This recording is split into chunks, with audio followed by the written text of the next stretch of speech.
भारत माता की, भारत माता की। भारतीय जनता पार्टी जिंदाबाद, भारतीय जनता पार्टी जिंदाबाद। आज इस अवसर पर हमारे भारतीय जनता पार्टी के वैसे नेतृत्वकर्ता, जिन्होंने देश को ही नहीं पूरे विश्व को नेतृत्व दिया, और मैं कह सकता हूं एक प्रधान सेवक के रूप में जिस प्रकार से उन्होंने सेवा की है, वो हमारे कालखंड के सभी कार्यकर्ताओं के लिए प्रेरणादायी हैं। ऐसे अपने यशस्वी प्रधानमंत्री, विश्व के लोकप्रिय नेता श्री नरेंद्र मोदी जी का मैं सबसे प्रथम अभिवादन करता हूं कि 140 करोड़ जनता आपके इस सेवा भाव से हमेशा आपका अभिनंदन करना चाहती है। हमारे बीच में भारतीय जनता पार्टी के पूर्व के राष्ट्रीय अध्यक्ष, वर्तमान में भारत सरकार के रक्षा मंत्री आदरणीय श्री राजनाथ सिंह जी, भारतीय जनता पार्टी के पूर्व के अध्यक्ष और हमारे गृह मंत्री आदरणीय श्री अमित शाह जी, और मैं जिस शख्सियत को सबसे पहले आज के इस अवसर पर जरूर प्रणाम करना चाहता हूं और नमन करता हूं, अभिनंदन करता हूं, अपने निवर्तमान अध्यक्ष और भारत सरकार के केंद्रीय स्वास्थ्य मंत्री आदरणीय जेपी नड्डा जी को, हमारे पूर्व राष्ट्रीय अध्यक्ष और देश में सड़क परिवहन और राज्य मार्ग मंत्री के रूप में अपना अलग छवि बनाने वाले आदरणीय नितिन गडकरी जी, भारतीय जनता पार्टी के सभी संसदीय बोर्ड के सदस्यगण, राष्ट्रीय संगठन महामंत्री BL संतोष जी, और जिन्होंने इस पूरी चुनाव प्रक्रिया को और हम कह सकते इस संगठन पर्व को नेतृत्व दिया, वैसे अपने के लक्ष्मण जी, सभी राज्यों के माननीय मुख्यमंत्रीगण, हमारे सभी केंद्रीय मंत्रीगण, माननीय उप मुख्यमंत्रीगण, भारतीय जनता पार्टी के सभी राष्ट्रीय पदाधिकारीगण, सभी प्रदेशों से आए हुए हमारे माननीय प्रदेश अध्यक्षगण, माननीय संगठन महामंत्रीगण, और हमारे सभी इस राष्ट्रीय परिषद के जो हमारे नुमाइंदे प्रतिनिधि यहाँ उपस्थित हुए हैं, मैं उन सभी का अभिनंदन करता हूँ, और साथ ही साथ देश भर के सभी कार्यकर्ताओं को और यहाँ पर उपस्थित सभी कार्यकर्ता भाइयों को भी बहुत बहुत अभिनंदन और धन्यवाद करता हूँ। आज मैं सर्वप्रथम हृदय की गहराइयों से आप सबका आभार व्यक्त करता हूं, जो हमारे मंच पर शीर्ष पर बैठे हैं, हमारा शीर्ष नेतृत्व, और यहाँ पर बैठा हुआ पार्टी का वैसा नेतृत्व जिसने हर बूथ तक भाजपा के विस्तार में योगदान दिया है। आपने मुझ जैसे सामान्य कार्यकर्ता को पार्टी का इस सर्वोच्च पद तक पहुँचाने का अवसर दिया है। मैं इसके लिए आप सभी को प्रणाम करता हूँ। माननीय आदरणीय प्रधानमंत्री जी, मैं हृदय से आपका आभार व्यक्त इसलिए करता हूं क्योंकि हम लोग ने हमेशा दूर से ही एक कार्यकर्ता के रूप में किस प्रकार से आप देश सेवा का काम लगातार कर रहे हैं। हमने हमेशा देखा कि जब पहली बार मैं गुजरात के आनंद में आपके साथ एक कार्यक्रम में शिरकत किया था, मुझे याद है मैं उस समय राष्ट्रीय महामंत्री था, और मैंने कहा जब आपको उस समय सद्भावना मिशन के कार्यक्रम में एक एक व्यक्ति को सुनते देखा, और जब कार्यक्रम की समाप्ति के बाद आपने अपना ग्रीन रूम में हम लोग से जब बातचीत किया, तो किस भाव से वो इतने बड़ी संख्या में गुजरात के लोग आते क्यों हैं, आपने हम वहाँ पर बैठे हुए लोगों को समझाया कि ये व्यक्ति, ये जो इतने लोग आते हैं, ये केवल हमसे गुजरात की जो भावना जुड़ी है, जो विकास की भावना गुजरात को हमने अपने साथ जोड़ा है, इसके कारण इतने लोग आते हैं। मैंने उस दिन समझा कि एक व्यक्ति बड़ा तब बनता है जब लोगों की भावनाओं से अपने आप को जोड़ता है। मैं इसके लिए आज आपका इसलिए भी अभिनंदन करता हूं क्योंकि आपके कार्यकाल में मैंने देखा कि जो भाजपा की सोच रही है सर्वव्यापी और सर्वस्पर्शी, आपने उस सोच के साथ काम किया। आपने जो मूल मंत्र दिया, सबका साथ, सबका विकास, सबका विश्वास, सबका प्रयास, आज देश का हर पूरा जनमानस उसके साथ अपने आप को जोड़कर देख रहा है। मैं आज इस अवसर पर पुनः पूरे आदर और सम्मान के साथ अपने निवर्तमान अध्यक्ष जेपी नड्डा जी का अभिनंदन करता हूं, इसलिए कि पिछले कार्यकाल में मैंने देखा कि किस प्रकार से संगठन को आपने अभूतपूर्व रूप से विस्तार खुद करते हुए किया। साथ ही साथ कार्यकर्ता आधारित कैसे राजनीति हो इसको आपने बढ़ाया। और अभी बहुत बड़ी बात हम लोगों सब लोगों ने देखा, जिस कोरोना कालखंड में एक एक व्यक्ति अपने घर के अंदर महफूज हो रहा था, उस समय सेवा के उस परंपरा को, सेवा की संस्कृति को आपने जिस प्रकार से समाज में भाजपा कार्यकर्ताओं से आह्वान किया कि आप जाइए, आगे बढ़िए और सेवा के भाव से इस देश में कोरोना कालखंड में लोगों की सेवा कीजिए। पूरा संगठन आपके साथ खड़ा रहा। माननीय प्रधानमंत्री जी का जो निर्देश था उसको आपने जिस तरीके से लागू किया वो हम सब कार्यकर्ताओं के लिए अनुकरणीय हुआ। और मैं इसलिए उस समय को याद करता हूं कि जब विपक्ष के लोग घर में दुबके थे और भाजपा कार्यकर्ता हर काल कोरोना के पीड़ितों की सेवा में लगा था, वो कहीं ना कहीं माननीय प्रधानमंत्री जी का यशस्वी नेतृत्व था, आपका मार्गदर्शन था, तभी हम उस कालखंड से, उस आपदा से निकलकर बाहर आ पाए। मैं आज इस अवसर पर पार्टी के अपने पूर्व के सभी राष्ट्रीय अध्यक्ष को स्मरण भी करता हूं और हमारे कई राष्ट्रीय अध्यक्ष जो यहाँ पर बैठे हैं, मैं उनका भी अभिवादन करता हूं। मैं देखा हूं 2006 में मैं पहली बार जब विधायक बना, उस कालखंड से लेकर किस प्रकार माननीय हमारे पूर्व के राष्ट्रीय अध्यक्ष राजनाथ सिंह जी ने पार्टी के कामों को हमेशा हर कार्यकर्ता से जोड़ने का प्रयास किया।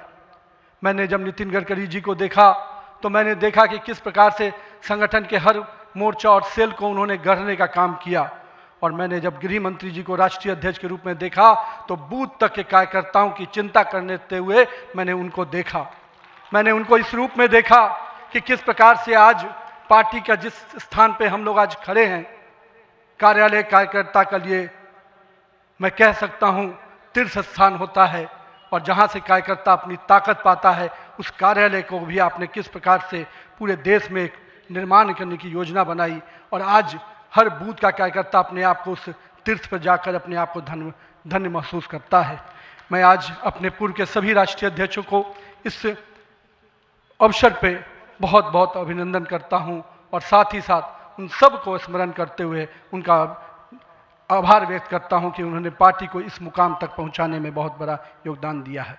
मैं आज नमन करता हूं उन लाखों कार्यकर्ताओं को जिन्होंने पार्टी का संगठन, राष्ट्रवाद के विचार और भारत माता की मान बढ़ाने के लिए अपना जीवन न्यौछावर किया।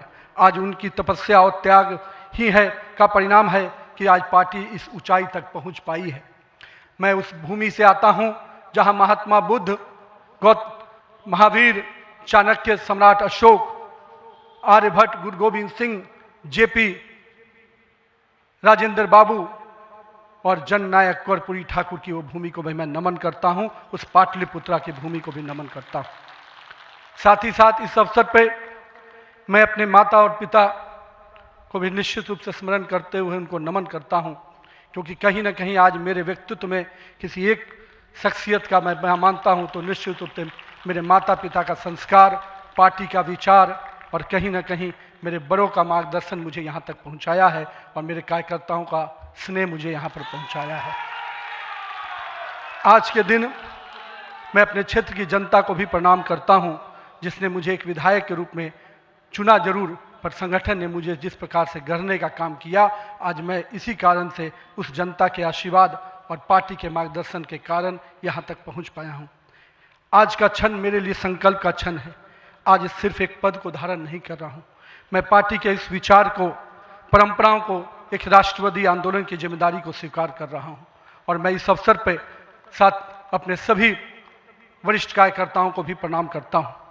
साथियों, हम लोगों ने देखा है श्यामा प्रसाद मुखर्जी जी का प्रखर राष्ट्रवाद किस प्रकार से हमारे हर कार्यकर्ताओं के मन में बसा हुआ है। पंडित दीनदयाल जी के उपाध्याय के अंत्योदय और माननीय स्वर्गीय अपने सदैव भारत रत्न अटल बिहारी वाजपेयी जी का सुशासन की राजनीति, आज माननीय प्रधानमंत्री जी उसको आत्मसात करते हुए विकसित भारत की परिकल्पना हम सबके सामने रखी है। और आज 140 करोड़ भारतवासी अपने आप को इस विकसित भारत के सपने के साथ जोड़कर देश को आगे बढ़ाने में लगा है। मैं इसके लिए तहे दिल से माननीय प्रधानमंत्री जी का आभार व्यक्त करता हूँ। अभी माननीय प्रधानमंत्री जी अपने संबोधन में बता रहे थे किस प्रकार से अंत्योदय की योजनाओं को उन्होंने नीचे उतारा है। जल जीवन मिशन ही नहीं, हम महिलाओं को 11 करोड़ शौचालय की योजना को भी याद करना चाहेंगे। किस प्रकार से महिलाओं का सम्मान बढ़ा, 4 करोड़ लोगों को पक्के मकान मिले, 42 करोड़ लोगों को आयुष्मान भारत, 56 करोड़ लोगों के जनधन खाते खुले।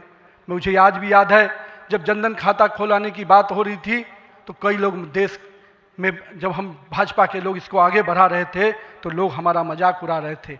पर मैं आज भी मानता हूं गरीब के खाते में अगर 1 रुपया दिल्ली से चलता है तो 1 रुपया अगर गरीब के खाते में पहुंच पाता है तो ये कहीं ना कहीं उस जनधन खाते का वरदान के रूप में मैं देखता हूं। मैं आज के दिन माननीय प्रधानमंत्री जी के इस सब के साथ और सबके विकास के इस नारे को फलीभूत होता देख रहा हूं। हम लोगों ने लंबे समय से कुछ नारे को, भाजपा के कार्यकर्ता, हमारे जनसंकाल के कार्यकर्ता लगातार कुछ नारे को गढ़ते थे। रामलल्ला हम आएंगे, मंदिर वहीं बनाएंगे, जहां हुए बलिदान मुखर्जी वो कश्मीर हमारा है, एक देश में 2 विधान 2 प्रधान 2 निशान नहीं चलेगा। साथियों, आज भाजपा के कार्यकर्ताओं ने वो कालखंड देखा जब अयोध्या का भव्य राम मंदिर का मार्ग प्रशस्त हुआ। आज जम्मू कश्मीर की जनता ने 370 धारा से मुक्ति का दौर देखा। आज सांस्कृतिक व राष्ट्रवाद की विचारें और मजबूत हो रही हैं। साथियों, मुझे याद है अब वो समय जब हम लोग आज श्रीनगर के लाल चौक पर तिरंगा लहराते देखते हैं तो गर्व की अनुभूति होती है। हमने वो दौर भी देखा था जब पाकिस्तान के झंडे लहरा रहे थे और दिल्ली की सरकार बैठकर मौन बैठी थी उस समय, क्योंकि वो समय हम लोगों ने युवा मोर्चा के कालखंड में काम करने का जब मौका मिला था तो हमने देखा था उस समय जब माननीय प्रधानमंत्री जी उस कालखंड से 370 को समाप्ति किए तो कहीं ना कहीं पूरे कश्मीर की फिजा बदली है और आज कश्मीर का लाल चौक तिरंगे से लहराया नहाया नजर आता है। ये परिवर्तन हमारे देश में आया है। साथियों, हम भारतीय जनता पार्टी के उस समान राजनीतिक दल नहीं जिसके लिए हम काम करते हैं, हम उस विचार के साथ काम करते हैं जिस विचार से हम राजनीतिक अभिव्यक्ति के साथ साथ उस नारे के साथ काम करते हैं जहां राष्ट्र प्रथम के नारे, नेशन फर्स्ट, पार्टी नेक्स्ट और सेल्फ लास्ट, माननीय प्रधानमंत्री जी ने इस नारे के साथ हम लोगों को जोड़ा है, हमारे नेतृत्वकर्ता ने हमें जोड़ा है और हम सब के लिए ये प्राथमिकता होनी चाहिए कि हम राष्ट्र के आगे रखकर ही अपने कामों को आगे बढ़ाएं। साथियों, हम अपने नेतृत्वकर्ता के संघर्ष और बलिदान से सीखने की आवश्यकता है।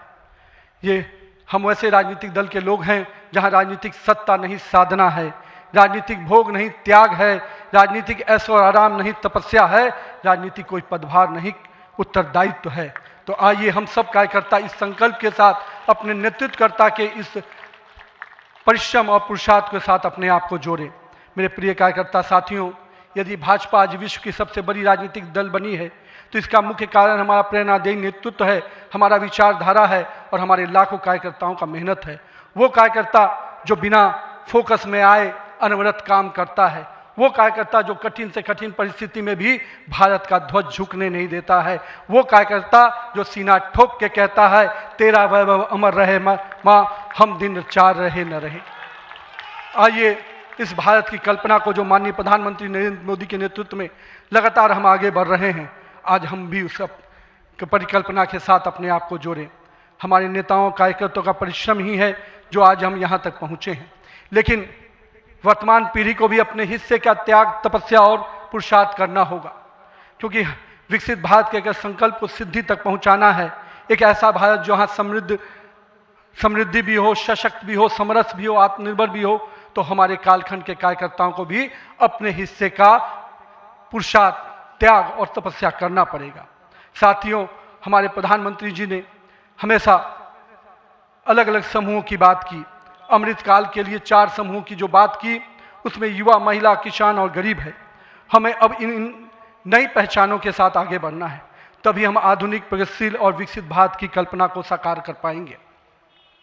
आज 15 अगस्त 2024 के दिन जब माननीय प्रधानमंत्री जी ने आज भी उसकी चर्चा की और 15 अगस्त 2024 को जब लाल किले की प्राचीर से माननीय प्रधानमंत्री जी ने युवाओं को सार्वजनिक जीवन में आने का आह्वान किया, तो मैं देश के युवाओं से कहना चाहूँगा राजनीति से दूरी समाधान नहीं, सक्रिय भागीदारी ही समाधान है।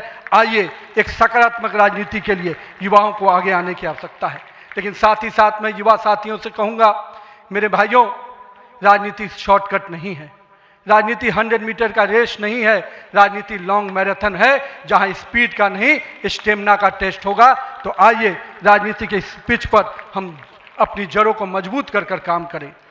और भारतीय जनता पार्टी का वॉच टावर तो बहुत स्ट्रांग होता है मित्रों, इसलिए आप अपने बूथ में निरंतर रूप से काम करते रहिए, अपने मंडल में काम करते रहिए।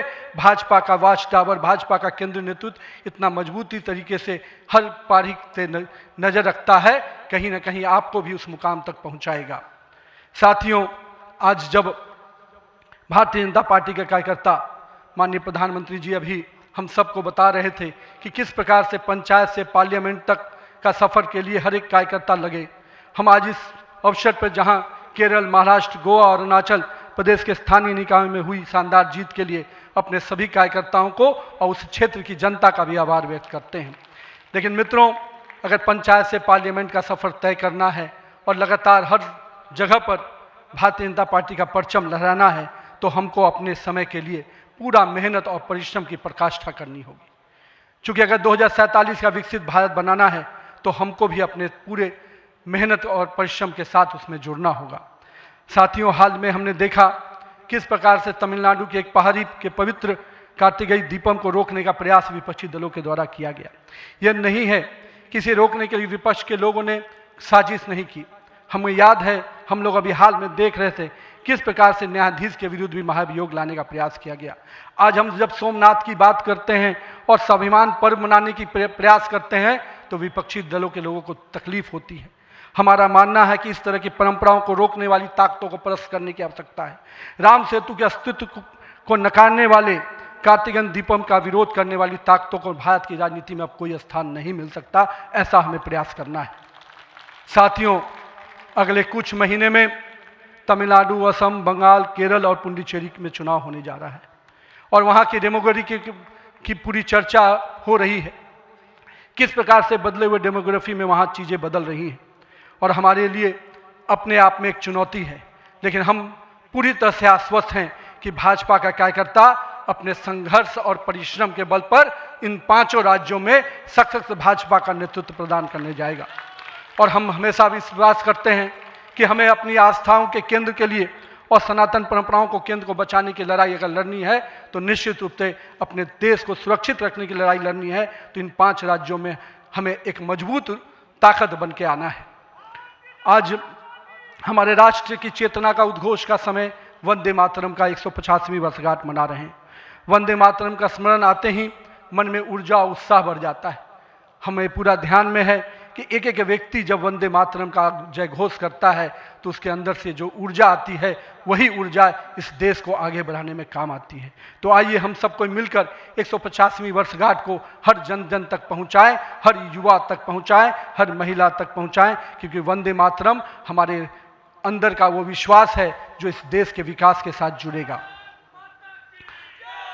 सत्ता को सेवा का माध्यम बनाते हुए माननीय प्रधानमंत्री जी ने पिछले 25 वर्षों में जिस प्रकार से सरकार के मुखिया के रूप में गुजरात में और अब देश के प्रधानमंत्री के रूप में भारत के विकास में लगातार अब काम कर रहे हैं, निश्चित रूप से आपका प्रेरणादायी नेतृत्व हम जैसे नए कार्यकर्ताओं के लिए, हम जैसे पार्टी के कार्यकर्ताओं के लिए एक मापदंड है जिसको हम लोग निश्चित रूप से आपसे सीखते हैं। और मैं तो कहूँगा कि जिस सुशासन को मॉडल को आपने पूरे देश और विश्व में स्थापित किया है, अन्य सभी राज्य सरकारों को भी उस मॉडल के साथ काम करना चाहिए, तभी हम विकास के सही मापदंड को अंतिम व्यक्ति तक पहुंचा पाएंगे।